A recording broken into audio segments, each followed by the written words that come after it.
প্রিয় বন্ধুরা, এখন চলতেছে আমন ধান রোপণের ভরা মৌসুম। প্রায় সারা বাংলাদেশের সব কৃষকরাই এখন ব্যস্ত সময় পার করতেছেন। এর ব্যতিক্রম নয় আমাদের অঞ্চলের কৃষকরাও। এই রোদ বৃষ্টির অপেক্ষা করে যাচ্ছেন অক্লান্ত পরিশ্রম। কেউ বীজতলা থেকে চারা সংগ্রহ করে দিচ্ছেন। এই চারাগুলো আরেকজন জমিতে নিয়ে দিচ্ছেন অন্য কৃষকদের কাছে।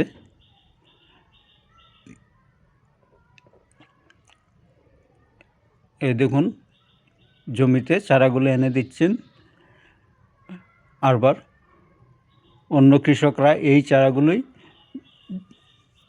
জমিতে সারিবদ্ধভাবে রোপণ করতেছেন।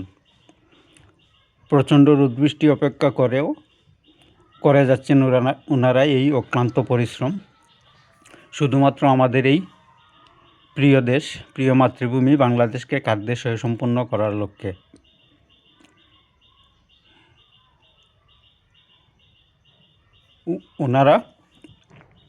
ওনাদের এই অক্লান্ত পরিশ্রমের কারণেই আমরা দুবেলা দুমুঠো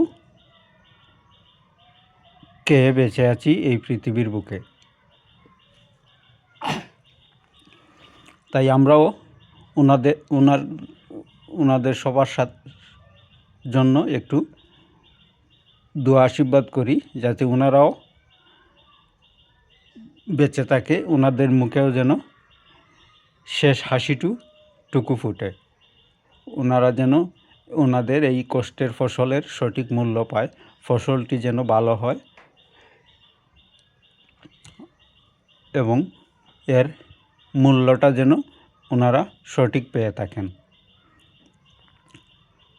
কারণ ওনারা যদি বেঁচে না থাকে তাহলে আমরাও বাঁচব না। একটি দেশের প্রাণী হচ্ছে কৃষকরা। কৃষকরা বেঁচে থাকলে দেশ বাঁচবে, আমরা বাঁচব।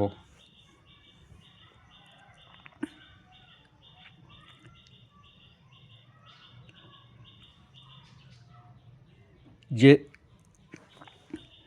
দেখুন কি সুন্দর সারিবদ্ধভাবে ওনারা ধান রোপণ করতেছেন, ধানের চারা রোপণ করতেছেন।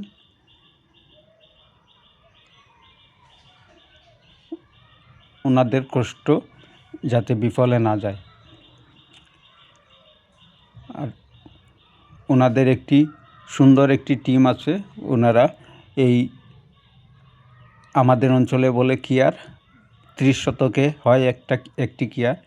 10 জন মিলে জমি থেকে বীজতলা থেকে চারা সংগ্রহ করে একদিনে ওনারা 10 কিয়ার জমি বপন করতে পারেন। এই কথাটুকু আপনারা একজন কৃষকের মুখ থেকেই শুনবেন। উনি বলতেছে ওনাদের যদি কারো প্রয়োজন হয় তাহলে ওনাদেরকে ডাকতে। তাই আমি কৃষকের কথাটাও একটু শুনুন।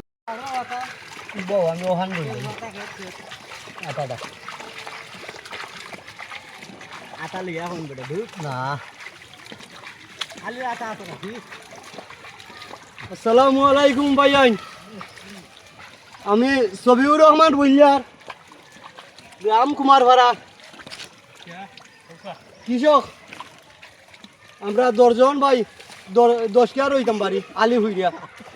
তোর চাহিদা থাকলে আমরা খবর দিবা। ওকে ভাই, আসসালামু আলাইকুম।